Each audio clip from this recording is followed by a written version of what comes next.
Hey, yo, what's good, man? It's your host, Cleve. Welcome to the Third Coast Podcast with my man, Joe. What it do, Gators? What it do, man? It's your host, Cleve. Third Coast Podcast. Joe, what it do, Gators? Joe, what it do, Gators?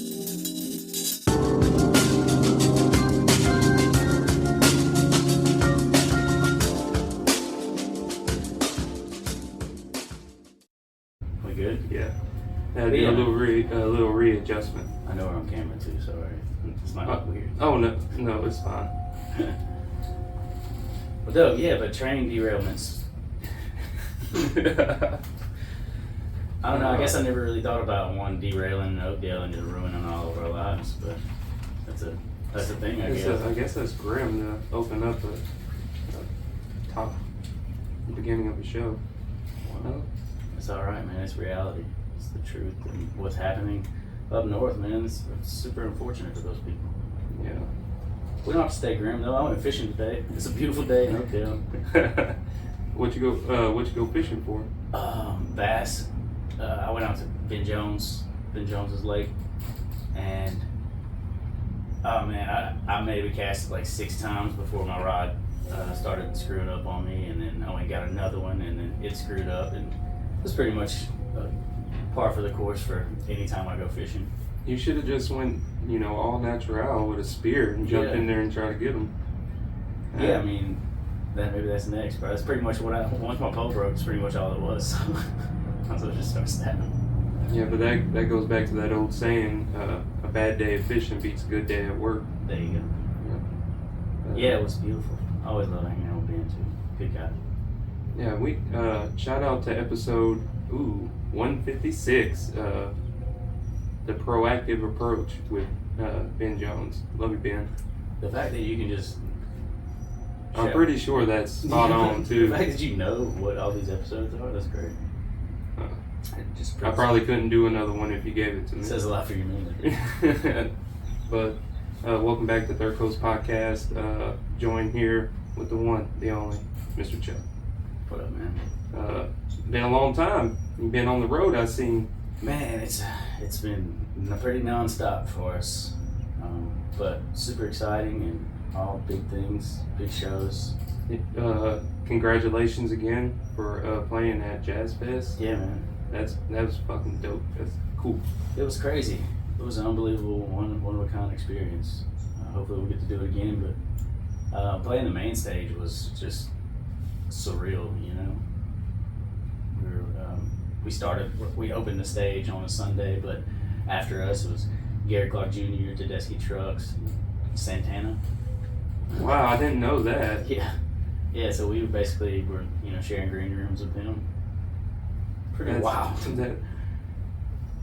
I do got a question though. If you care to indulge, what was your since it's been a while since the listeners have heard from you, what's been one of your best things that's happened on your travels and the worst thing that you've encountered on your travels? Man, it's gonna be hard for me to talk about the worst thing because I don't know. It's not all bad right now. It's not really too much bad things happening. It's kind of really cool. We went to California for an extended tour this time. We've been to California before, but it was briefly. We flew over there and flew right back, but we did a run from as far down as San Diego and even up to like Nevada City, which is like pretty far north. Pretty sure it's one of the farthest places you can go north in California. Really cool town. How many shows did y'all do out in California? I'd say like 8 or 9, I think. Yeah, in different cities. Like we did, Sacramento, and we were out in Joshua Tree too at Tipe. That was a really cool experience. That's where we started the tour. Out in the desert, man. Yeah, I was about to say I have no idea where that's at. Joshua Tree is it's a really, really interesting place. It's outside of California in the desert, and there's been a lot of history of people once in the 70s and 60s just leaving California and going out to Joshua Tree and just having these experiences.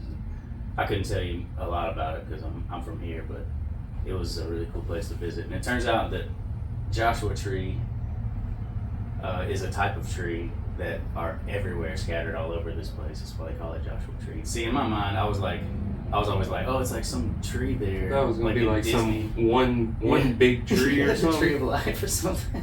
It's not the case. And it turns out actually that a Joshua tree isn't even a tree; it's a plant. And so, not all trees are plants, but not all plants are trees. If that makes sense. Well, you were talking earlier about Bear Gritty. Now look at you, all philosophical over there. No, that's real, man. Damn, photosynthesis. What's up, Bruce? Shout out, Bruce. Yeah, I got Bruce with me. We're in training. So we've been talking about it on previous episodes, but we are because of y'all, we are going down to D-Max Bar and Grill on the 26th to do a live show and then have some music afterwards. Was it hard setting all that up? Because I know only thing we got, just to go, and you're doing all the work, Nah, I mean, man, it's what I do, really. I mean, it's what we do. We play shows, and so it's all we need is a reason to celebrate, and we'll throw a party. And this, 200 episodes is not something that everybody that starts a podcast does. A lot of us talked about starting podcasts, and you record some stuff with your homies, and you're like, this sucks, and you stop.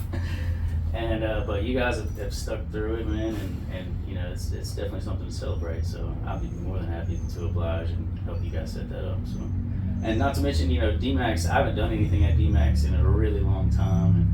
And Dave McGee is a friend of ours, and we got our start at D-Max in New Orleans. Basically, we did a thing called Mid City Sundays. What was that?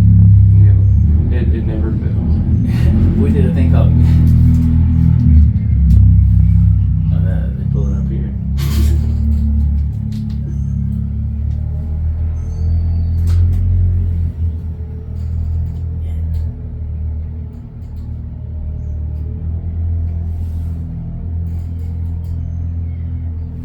No, I gotta edit that shit. There's gonna be some quiet on here. It's the motorcycle.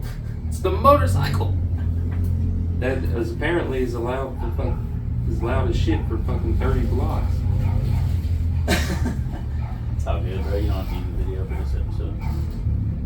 I'll probably just make clips because I gotta do so much other work too on top of that. Yeah, I'm trying to say something really outlandish and ridiculous so you can go viral. Hey, that might be what it takes.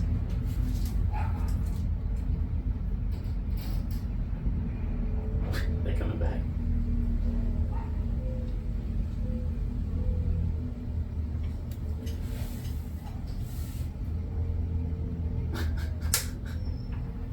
That's wild, man. Maybe we'll do the hardwood every chance we get now.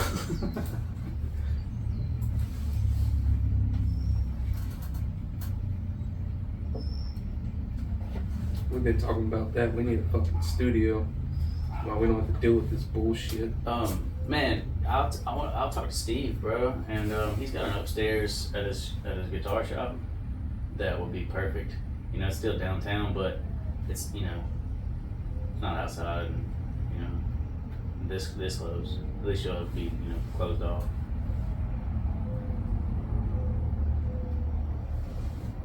We Yeah, have Bruce Steve. on guard. You ready, bro?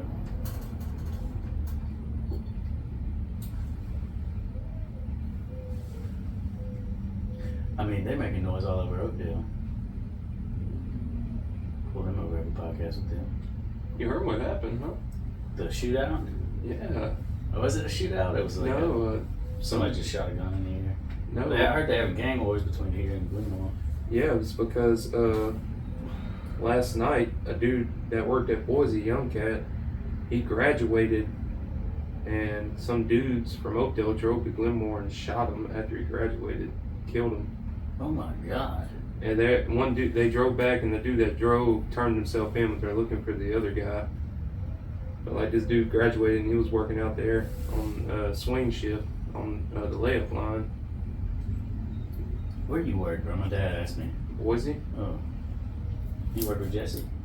McCullough? No, Jones. He works out there? Oh, he works at Royal Mart. No, yeah. So I work at Boise. In Boise, he does. Wood? Does it? Plywood? Yeah. Yeah, I thought that was it's- Royal Martin. No, Royal Martin does some other shit. Particle board. Yeah, that bullshit. So y'all do plywood, they do. And Boise's on the other side of up here. Mm-hmm. On like Walmart end? Yeah. Okay. I think we're good. Okay. We're D-Max. Yeah.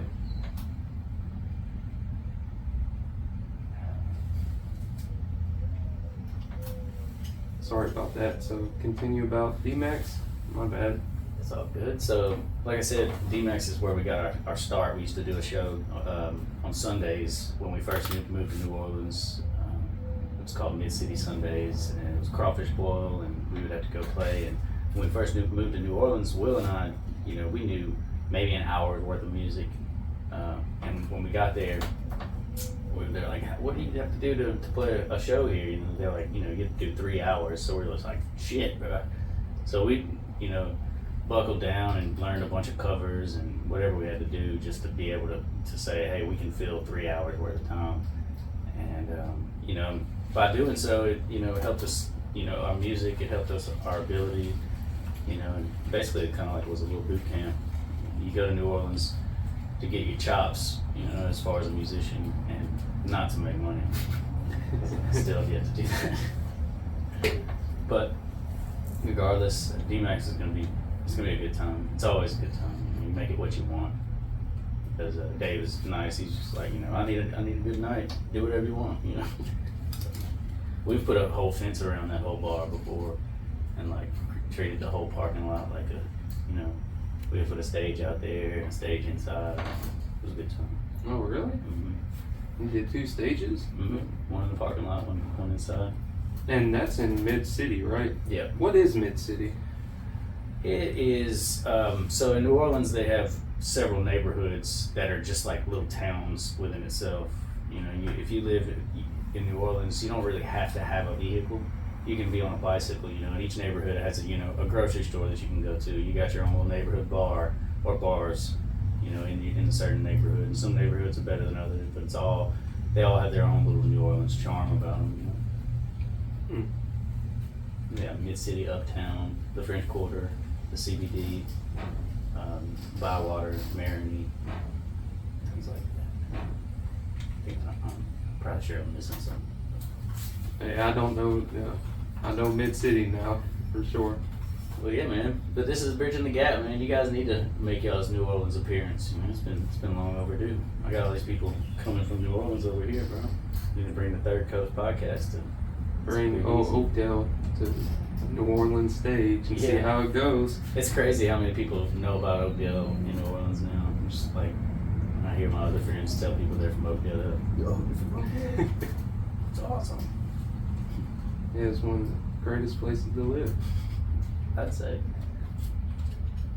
Louisiana in general. I just, in recent years, traveling all these other states, I still get homesick for this place. Just the people, the vibes. The humidity. Yeah, I mean, the weather's shit. I'd say about half the year. Yeah, we're creeping into the bad part. And cold gets real cold down here. Hot is hot and cold is cold. But you know what? That's reality, man. It gives you that thick skin. Yeah, something. Yeah, I'll never forget when I came back from overseas and I was in El Paso for a little bit, and I came back to Louisiana for the first time. When I was passing through Orange, Texas, I could start feeling the humidity again because I've been in so many dry places for so long, and then I just stuck my hand out and it felt like I was going through a rainstorm, but it was just driving in the humidity in like the fall. Like somebody just got out the shower. Yeah. Yeah, man, and everything's so spread out everywhere. Like, it takes an hour to get anywhere everywhere else, Like, New Orleans is a big city, but it's, in comparison to some of the other major cities, it's a little town, bro. I can't wait to go experience it too, because it's been a while since I've personally been in New Orleans. I think the last time I went was for a Vikings and Saints game, and learned a lot of lessons about that because it was the first one, and you need to leave really early and get there early while you can park and go through security and then get your ticket stub checked 3, 4 times before you can find your seat. Mm-hmm. Then you get to your seat and you're like, oh, I need a beer. You gotta go through all the same stuff again. Yeah, I mean that's what I've recently learned, and so subsequently, all of my family and friends have learned too. It's just like you find your place that you can park your car, and then if you have things to do in the city while you're visiting, you just take the transportation that the city provides, because it's so easy. They got it pretty much set up, except for the streetcar schedule. Don't pay attention to the streetcar schedule because it's there for no reason. I've never even ridden on the streetcar. Do they have one in Mid-City? Yeah. I might have to go do that and take a picture. It's pretty over glorified as far as It's funny because people come and visit. They're like, "Oh, we gotta ride the streetcar." It's like only in New Orleans can you ride the streetcar. And it's true, but then if you live there and you have to take the streetcar, it's like becomes the bane of your existence. It's nowhere near as bad as the subway, but. Hold up, there's a subway? No, I was just saying in general. Oh, well, no, you're talking about like, cause y'all been to like New York and stuff. I ain't never been on the subway. The subway is just a rat race, man. I don't know, the streetcar is just kind of, it's open air and chill. Yeah. Is it because like there's so many tourists on the streetcar that make it? Depends. That make it what? Like you said, it's like the bane of your existence. It'd be like, oh No, yeah, the streetcar, and you're like, I gotta go to the grocery store. Yeah, well, yeah, that's what I'm saying. Just most people are doing their mundane things, and it's just funny that people glorify it. Even though it is very unique. Can't lie. I ain't gonna lie. If I get a chance, I'm gonna glorify the shit out of it. Yeah, dude. No, do it. I've done it. Everybody that's been to New Orleans for the first time were like, "What is this thing?" Because it's really cool. The seats in it actually flip forward and backwards, so you can like face the person sitting in front of you or behind you if you want. Like if you're with a group of people. It oscillates. No. It like the back part of it just goes forward and backward, so you can like just interrupt somebody behind. Well, if somebody's with you, say if you're on the streetcar with 3 of your homies and 2 of them are sitting behind you, you can flip the backrest forward and sit facing your homies, and y'all can all look out the window. Oh, okay, I got what you're saying now. Well, that's nifty. If for anybody listening, Google the streetcars in New Orleans, and they'll probably tell you about it. Or better yet, go to New Orleans and ride the streetcar and annoy a local. Whoever thought we'd be on episode, what's this? 196. Is it? Yeah. Big shout out to Mr. Bear Gritty for 194. Don't Poke the Bear, which was a great show. Big shout out to Cleve and Darren stopped by for a little bit. He ain't on the audio, but you'll hear snippets of him in the back a little bit. But Zane has that right now for 195. This is 196, and we'll be recording 197 Sunday. And then we're possibly in the works, and we're thinking, because we got about a 3-hour trip to get down to New Orleans, road podcast. Oh, nice. So probably set it up, but probably run into problems moving mics and stuff, but maybe just the 2 people in the back, Mm-hmm. and then we could switch, and then 2 other people will be in the back, Maybe. We're just thinking about it, because that'd be 198, and then we'll definitely be recording 2 Hondo. Mm-hmm. So just trying to grinding out, get as close as possible, and we got some merch and some t-shirts and stuff, so. That's great, man. Yeah, I've made so many t-shirts. If you want a small or extra small shirt, we have plenty of them. Yeah, that's one thing that we've been learning about textile and clothing and stuff. Is like there's definitely, you got to find your demographic of what people wear, and most of ours is large and extra large, and we tend to run out of those the soonest, and like we'll have to like figure that out. Like what are we selling most of, so that's why you get stuck with a bunch of sizes that are like, what is this? Like, I looked at the extra smalls, and I'm like, who wears this? Like, I think I can put it up to my daughter who's 9, and she could wear it, you know? But some people are tiny, though. All my friends are having babies, bro. So. Koba's, Yeah. couldn't pull out. We're about to figure out Iceman baby clothes. Little onesies. With that, you know, y'all's favorite logo is the one with y'all on the truck to me. Bro, so that's interesting. So Matt Welch, he's a tattoo artist in New Orleans. I was just talking to him yesterday. He's about to do up another design for us. So he also did the Holly Rock logo for us. Which one? The one with the hog skull. And the mushrooms? Yeah, the mushrooms. Yeah. Oh, shit, yeah. Yeah, he's great, man. He does really great work. And he was a tattoo artist before. His parents were artists, and he's just an amazing guy. That's wild because big shout out to Aaron Knotts, who lives in Florida now.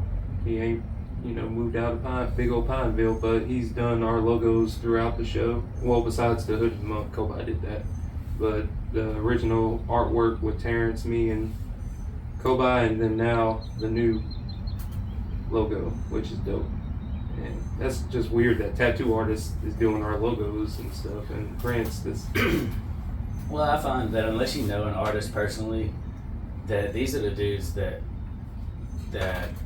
do it for a business, and they can pump out things like, so they're dealing with people, because you know you have an artist who paints, and they're doing their own, you know, they do commission pieces here and there, but they're working on their own accord a lot of the times. Whereas a tattoo artist, you'll have people going in and be like, hey, can you draw this up for me? And they're like, yeah, it'll be, you know, so-and-so deposit just so I can draw this for you, because you may not even want this on your body. So I just feel like they're constantly pumping things out. So they have a really fast turnaround. Not only that, they're pumping things out that they may not necessarily even want to draw.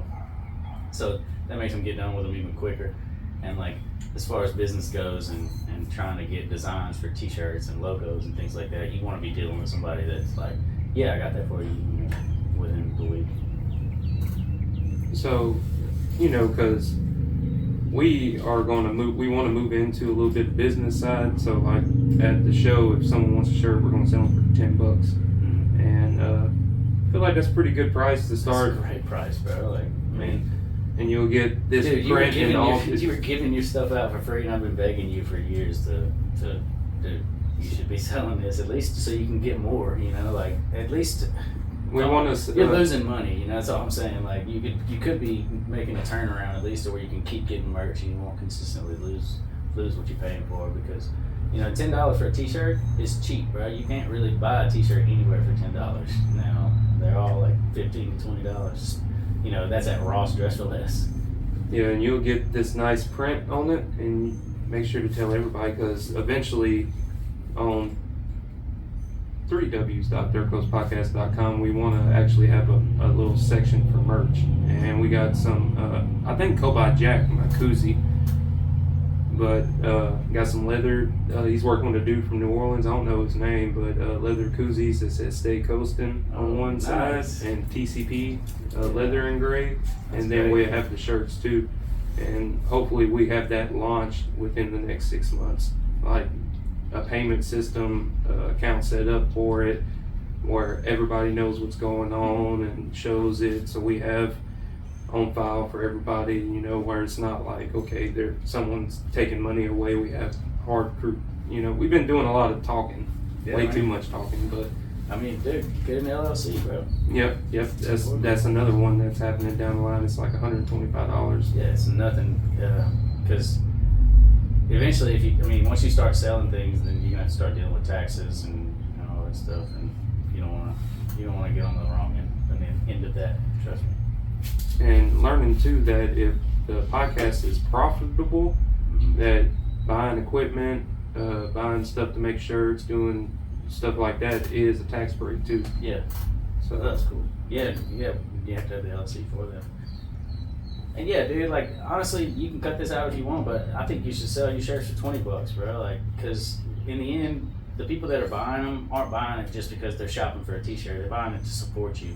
So, you know, by doing a $20 T-shirt, like it's not that, again, it's not a bad price, and people are gonna want to do that. You you know, and that'll give you an opportunity to buy better equipment, to rent a studio, and, you know, get y'all out of this shed, you know. It's not that the shed is bad, I love the shed, but We could bring all this to a nice air conditioning, quiet spot. it could give you, you know, the money to put in, you know, an actual, like, insulation and just get you in a window unit, because the place isn't bad. It's the perfect size. We got in works 6 panels coming Nice.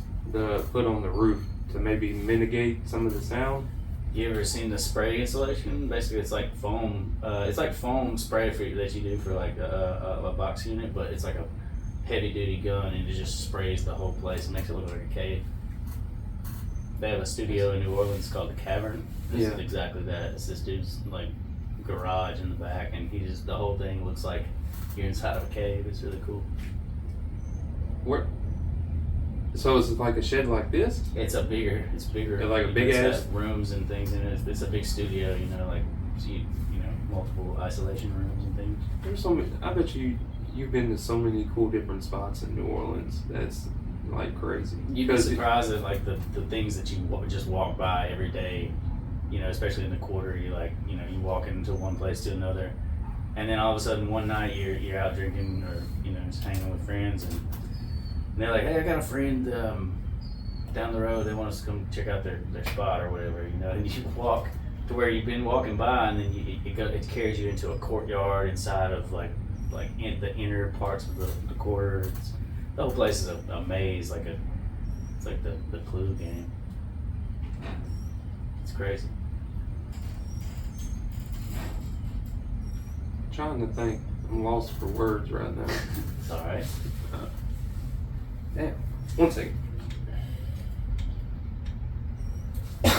If y'all ain't checked it out, check out Third Coast Podcast at 5000ws.thirdcoastpodcast.com on all major streaming platforms, Instagram, Facebook, TikTok. Make sure you check out our YouTube, Third Coast Podcast Productions at youtube.com or whatever, but you just type in Third Coast Podcast and it's the first one you'll see. Tell us what you think, like, comment, and subscribe. Big shout out to the 32 people that have subscribed within the last only 2 months of that page being active, and we've had like almost 10,000 views on it. So some videos are a hit and miss. I'm learning. I don't know if it's just the right hashtag or the right time, or it just falls into that right algorithm. But appreciate all the people that are viewing out there, all of the listeners on the show. I have something to announce, but y'all won't have to check it out on 197 because I got to make sure the group is here for this announcement. Announcing announcements. Yeah, so make sure y'all check out the next episode because we got some big news about that. And yeah, everything's been going on the up and knocking out these shows, and everything's nice and gravy. So, Chuck, Yes. do you think we can reach the bottom of the ocean? Man, I'm terrible at this, bro. I definitely wouldn't. I got short arms.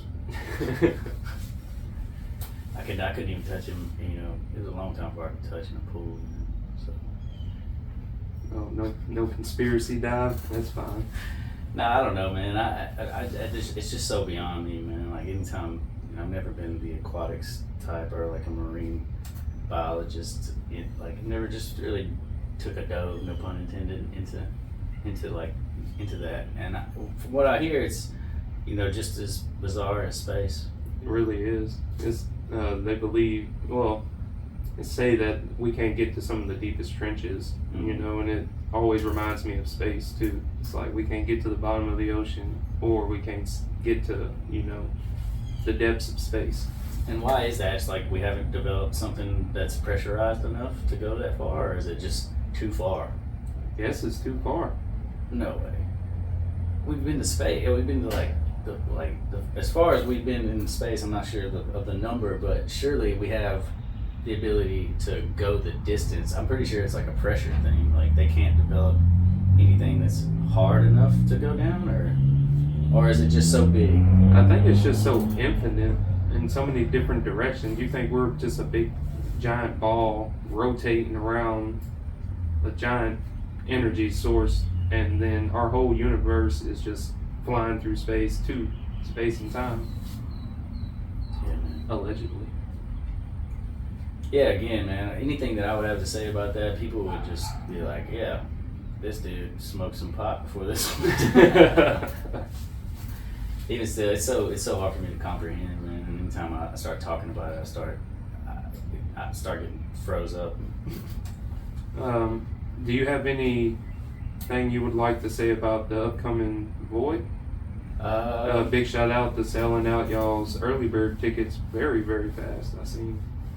So that is something that I could talk about. One, just in general, is just the work that we put in out there, man. Is something that I've been missing. It's, you know, we got to move out here in 2019, and like it was infinite possibilities to what we could do with our hands out there and just sweating and doing manual labor, getting ready for the festival.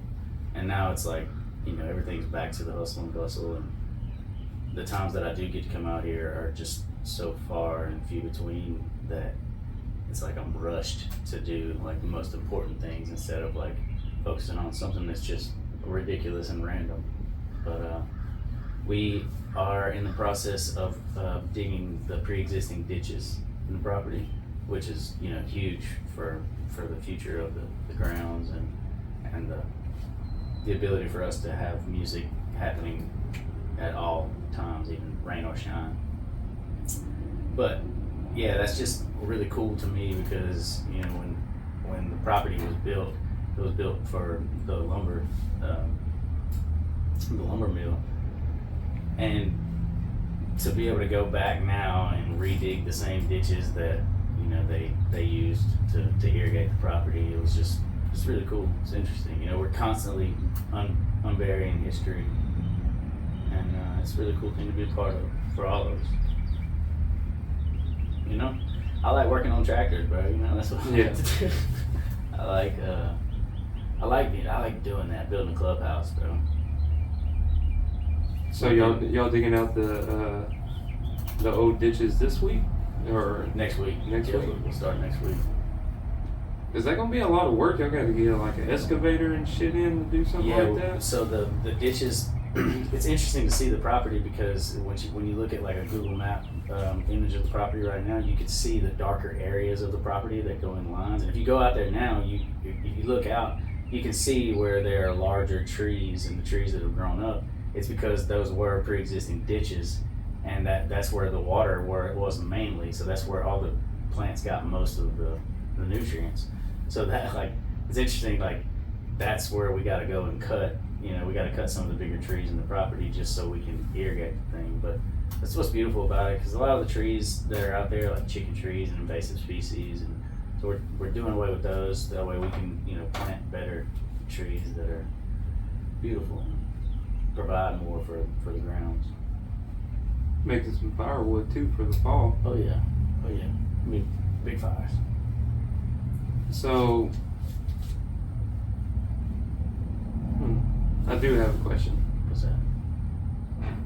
Is there going to be, I don't know, there's going to be, I don't want to ask the question and be like too releasing, you know, because I know y'all ain't released artists or vendors or anything like that yet. So, I mean, any other questions I feel like would be intrusive to the secrecy of the Void. Yeah, I get what you mean.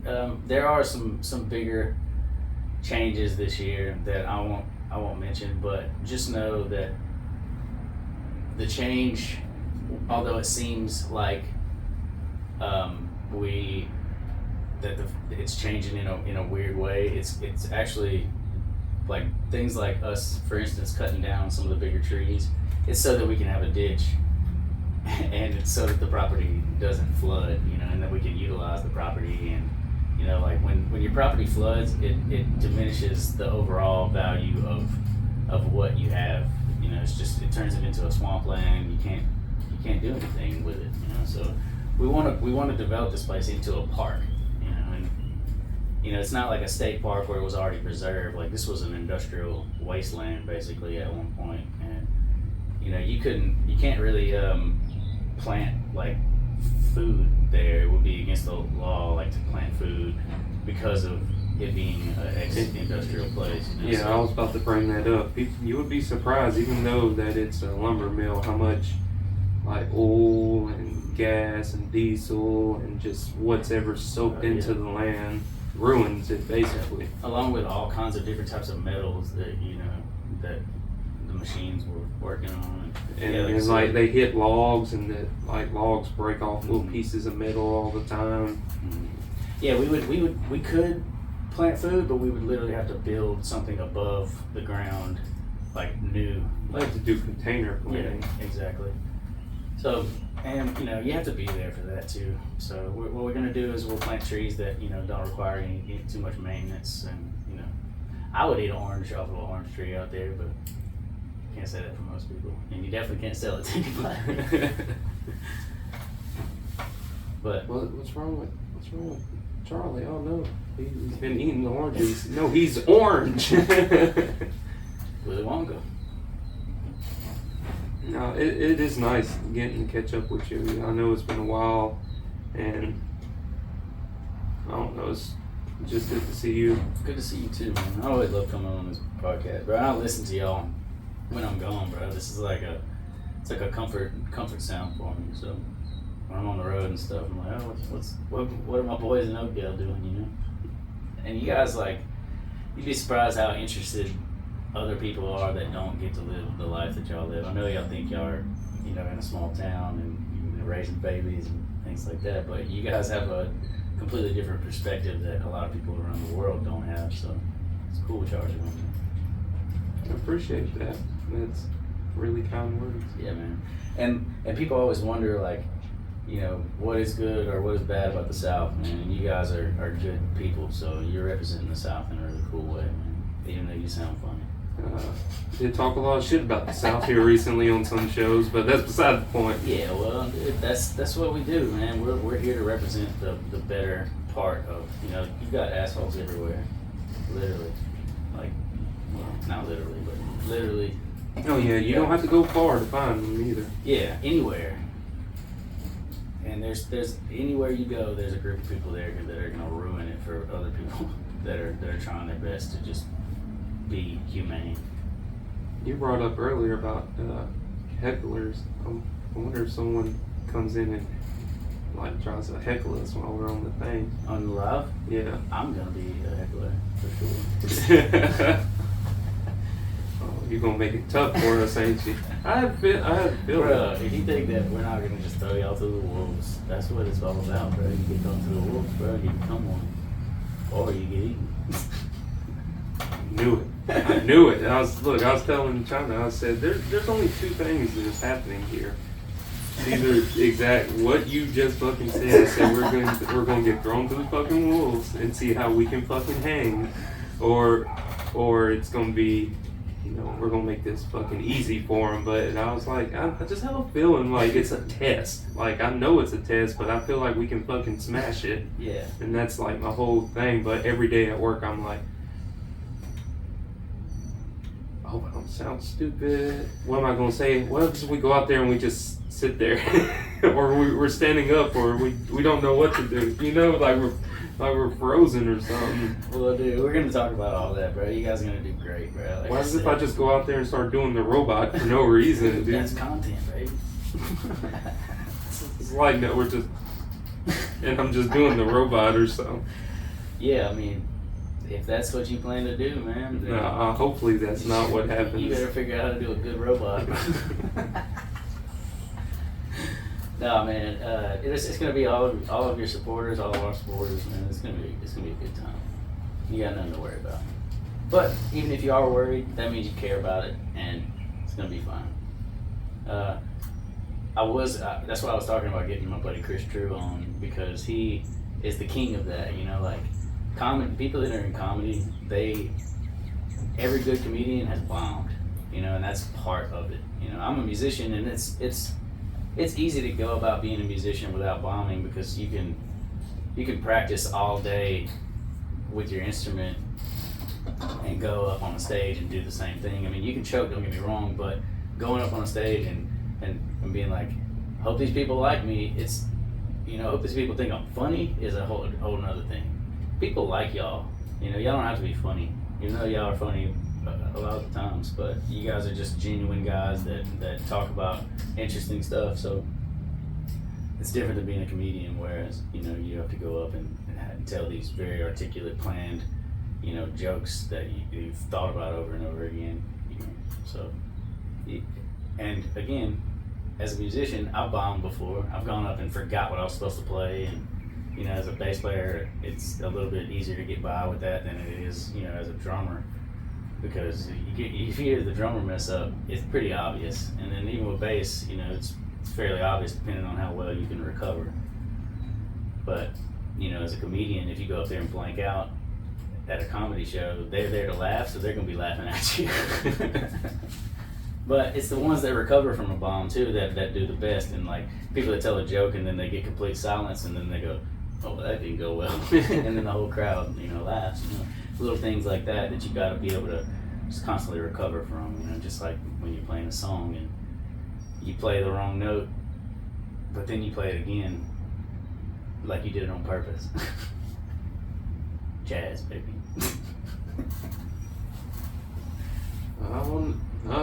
Now I'm thinking about it. I'm like, not even thinking about recording the show right now. I'm thinking about that now. Like, you're talking about bombs. I'm like, oh. Dude, you're gonna have reinforcement too, bro. Jacoba, that you sit a microphone in front of him and just pull this cord, bro. You're gonna go for days, bro. You're gonna do great. Just make sure you don't get too drunk before. Yeah. Oh, he's driving us there too. Perfect. Make sure you don't drink and drive. He's hopefully he's learned that lesson. Oh yeah. But that's cool. He's having a baby, man. Congrats, Koba. Can't pull out. I just got news that our drummer is having a baby, and I just got news that one of my best friends is having a baby. So, you remember Brando, huh? You ever remember? I don't think I listened to an episode with him on, but I don't think I remember Brando. Shout out Brando. He had a little bambino too. A lot of everybody getting them babies out, and I got my son to be 14 in October. My oldest. That's wild, man. Yep, I had birthdays back to back. My son and my daughter's, I forget every year. It's like clockwork that their birthdays are like 3 weeks, three and a half weeks apart. Ooh, talking about spending some money. Teenagers, expensive. Yes, everything's expensive with kids, but it's you get to groom the thing that you made, you know. So it's a wonderful experience. You hope they do good. Yeah. Oh, I'm sure your kids will be fine, man. They got good parents. Look at Bruce. Bruce about to tear down the fucking. He's been actually really good. He's a good dog, man. As long as you can keep him contained. If he likes to run, and when I bring him out to the property, bro, he chases skunks. That's it. He's a skunk dog. But I've had to bathe him multiple times from being sprayed by a skunk. How do you do that? I mean, you can go to like a vet or like a PetSmart place, and they have like skunk like shampoo. But you can do some home remedy stuff like I think it's like baking soda and vinegar and like a few other things. You basically make a little paste, and you got to do it like multiple times. But it never really gets the smell out. You always got a little faint smell of. Until it just naturally goes away. Yep. Because it sprays them in like when they get sprayed in the eyes, and they basically get maced. So it's like, and then they immediately start licking their coat, so it's in their breath and everything. They're just ate up with it. It's a dude. I've seen him. He's in pain. He's like rolling around and like he got maced, not having a good time. But he still will not stop chasing them. You know, he's like, damn.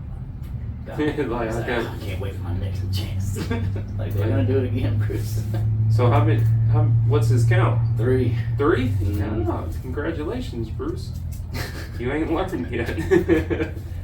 He's like, nope, I ain't learned yet. I'm gonna get every one of them. That's nature, though.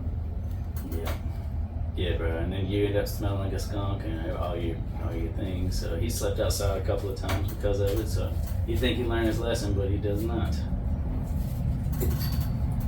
But at least he doesn't he's a really good dog. He doesn't bark unnecessarily or anything. But me and the lady got 3 dogs, so it's quite a bit. But they're big ones too. They're not little. And we live in we have a decent sized house, but it's like, so much, you don't want your dogs to just be running rampant in your house. So we have a little baby fence that keeps them contained. So Bruce is the small one? Yeah, him and Yogi are. We got a Labradoodle and a husky. Oh God, huskies are huge. Yeah, this one in particular is very large. It's the XXL husky. Yeah, and it's crazy because huskies have layers of skin. I mean, of fur. Like they have a it sheds a lot. Undercoat, like a middle coat, and like an outer coat. Yeah, it's crazy. They don't shed too much. They don't shed too much, honestly, because if you brush them out, and honestly, it's weird because some dogs like shed the tiny hair that gets everywhere, but it's almost like it makes it easy because it all kind of bundles up in little things where you can just pick them up with your hand and toss them in the trash. Yeah, that's my personal life. Picking up dust bunnies. It happens. That's a big dog. Yeah. So, being being down in New Orleans gets kind of hot. You have to have the AC a little bit lower for him, or he deals fine with the heat and humidity for that size of dog. He does all right, man. Like he's very, how do you say, spoiled. So he's wherever we are. So if we're in a comfortable temperature, then he's in a comfortable temperature too. So he's very, very spoiled. She had him, before we started dating. So they've got their own little personal, relationship going. Their own little things. So I don't really. It's like having a stepchild, bro. I don't really. We cool. All right. Cool. Yeah, I mean, I stay out of his way. He stays out of mine for the most part, bro. What's the husky's name? Cuddy. Cuddy? Mm-hmm. Named after Scott Mescudi. Who's that? Kid Cuddy. Oh. I was gonna ask that when you first said it. Yeah, man. And what's the Labradoodle's name? Yogi. Yogi? Yep. Named after Yogi the bear? Yeah, I guess so. Is Brown? He's another one that she had. Bruce is the one that we found together. He's the one that showed up at the Hardwood. I still think that Bruce has something to do with Krampus, because you can put Krampus is fine inside, and he's kennel trained stuff. I cannot bring his little ass outside. He has to be, because he just runs, and he'll run out into the yard and just look at you, like, come on, Krampus, let's go, eat your food, Krampus. He just is a runner. That's why I think he's like, Bruce might have had something to do with that. Yeah. Yeah, he's like a typical Oakdale dog. If you're from Oakdale and you know about the strays we have here, there's been a gene and a bloodline running through Oakdale that looks exactly like Bruce. I call them Louisiana brown dogs, especially when I'm in New Orleans, and they're like, what kind of dog is he? I'm like, Louisiana brown dog. And they're like, oh, really? I was like, yeah, purebred. Bloodline. Yeah. Yeah, he's a mutt. Yeah, I think he's like a German Shepherd mixed with some kind of cur. He's an Oakdale dog. My dad calls him a Mill Street dog. I think that's like where the jury barn is, where people dump stuff. Hey, mixed breed dogs. My dog before Krampus, Boudreaux, he was mixed breed. He was half German Shepherd, half Blue Heeler. And he was a good dog. He lived a good life. Yeah, I mean, I think there's some of the best dogs. You have people paying thousands of dollars just to get a breed of dog that looks like a pit or like a schnauzer, and then you find that these dogs have all kinds of health problems because of inbred, and breeding and pugs and shit are like that. Some of the best dogs, the ones that live to be 18 or something, are like mutts that just wander up to your house. So adopt a dog. That's what you should do, man. They're not only are you saving the dog, but they end up being really good dogs. Sometimes not, but Hey, you get them when they're puppies. then you have an opportunity to be a good dog owner. But there is no bad dog, only bad dog owners. So if you're not doing enough research, that's why your dog is bad. And sometimes they just like to chew up shit, though. Well, no, again, Bruce loves to chew stuff up, but if he chews up some of my stuff, it's because I left it somewhere. He could get it. Yeah, exactly. It's like that's why I don't hit him or anything if he chews up one of my hats, because I probably got drunk and passed out on the couch and my hat fell off on the ground or something. You know, It's like, present. It trains me, and then I also find that he only does that when I leave, so he gets a little separation anxiety. So if I have any of my stuff like laying around, he'll do it. I feel like out of spite because I left, or like that's his way of like playing with me while I'm not there. It's really weird, but that's my theory on it. But he, yeah, man, like I make sure I have him, you know, certain toys that he can chew. He's really bad about eating toys though. He'll swallow them, so I gotta get those like super durable ones and like put the peanut butter and the treat inside of it so he like gets distracted by that. I also have him one of those weird bowls that have the tracks in it to where he can't eat too fast. He's a hog, bro.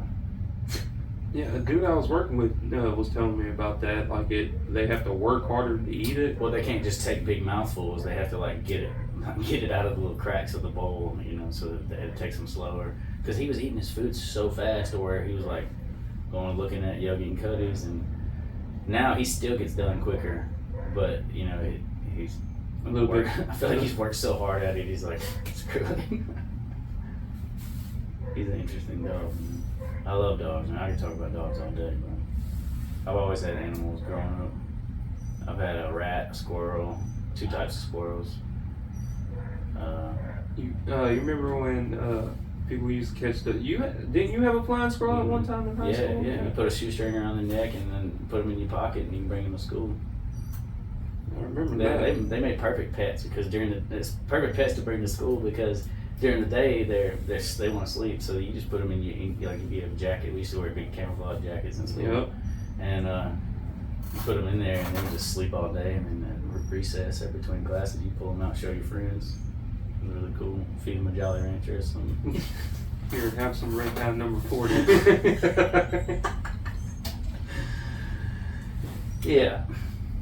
But yeah, I mean, that was just part of it, man. Part of being in the wild, and I don't know, animals. I have a weird relationship with like the whole hunting thing, and growing up being surrounded by that. It's just Yeah, that's a hard thing because like Charlene's really sensitive to animals, and like I eat a rabbit, yeah, a squirrel, deer, hog, any type of fish. Mm-hmm. You know, pretty much anything that walks on legs or flies, I Yeah. eat in some form. And I guess in some ways I'm a little bit nature sensitive, insensitive. Yeah. She's very nature sensitive, and she's like, "Why you eat? Why would you want to? What was I cooking? Wanted to cook the other day, rabbit." Yeah. I was like, "I need to cook a barbecue a rabbit." Yeah. She's like, "You don't eat rabbits." It's like, "What do you mean you don't eat rabbits? You eat rabbits. You skin them, and you skin them if you are superstitious. You take one of their foot, the left foot or some shit. Yeah. Is it the left foot? Yeah, it's a rabbit foot, lucky rabbit foot. I don't think it's a particular one. Yeah, but you stuff it with an onion, wrap it in some aluminum foil, and put it on the barbecue pit. Yeah, I mean, I think a lot of does she eat meat? Yeah. I mean, Yeah, so but eats the processed. yeah. Yeah, More I mean, that's like that's what they sell in stores is acceptable, but like why would you eat a cute bunny? You know. Yeah, that's what I mean. A lot of people are, but she would probably eat rabbit. If I don't know, rabbit is a different thing. How's that different? Like It's not different.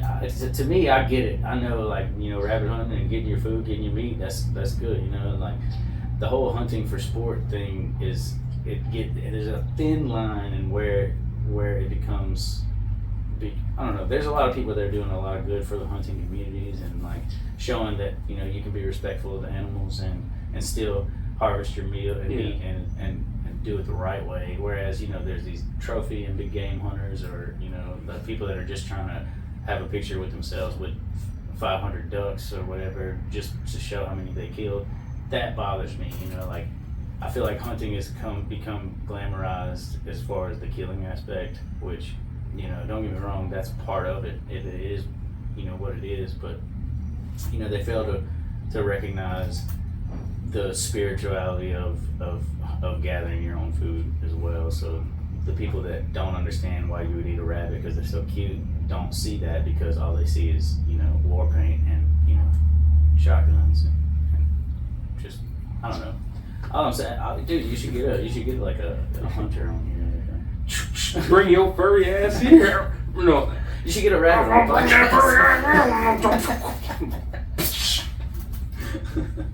Where's my red Solo cup? I remember my grandpa used to fucking dip, is it dip or chew fucking Red Man and have like the Solo cup and stuff. Spitting. Oh. Never was it. I smoke, but I ain't a dipper. Yeah, I think I got burned from dipping because when I was a kid, a friend of my dad's would spit into a Dr. Pepper can, and I was like hot and sweaty playing outside, and I run inside, and I think it's my dad's or something, but there's just a Dr. Pepper sitting there, and you know, you turn that thing up, and you don't really want to dip after that. Yeah, that is kind of making me sick because I've seen that before. Yeah.